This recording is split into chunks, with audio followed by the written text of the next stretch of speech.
तर आपल्याला सर्वांना नम्रतेची विनंती आहे की पाणी उकळून आणि गाळून पाणी प्यावं. पाणी उकळायचं आणि गाळायचं, कारण त्यामुळं आपण तसंच पाणी गेलं तर घशाचा त्रास होत आहे, पोटाचा विकार होत आहे.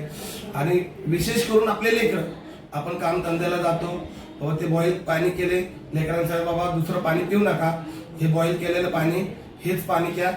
कारण लेकरांना कळत नसतं, गडबडीत येतात आणि कुठलंही पाणी पितात तर त्यांना काय माहीत नाही मिश्रण पाणी येत आहे धरणातनं, तर लेकरं आजारी पडतील. तर आपणाला सगळ्यांना विनंती आहे की 1-2-3 दिवस चालणार आहे. मी पाणी पुरवठ्याचे अभियंता गाडेकर साहेबांशी बोललो, तर ते म्हणजे 1-2-3 दिवस असंच चालणार आहे, कारण धरणातच हे पाणी येत आहे. तर मी व्यवस्थित फिल्टर होत नाही आहे, फिल्टर पण करतात पण व्यवस्थित मिश्रण पाणी असल्यामुळे माती ते मिश्रण फिल्टर व्यवस्थित होत नाही. तर आपण नम्रतेची विनंती, पाणी उकळून गार करून आणि हे करून छाननी करून त्याची गाळून पाणी ते प्यावं, ही नम्रतेची विनंती. धन्यवाद.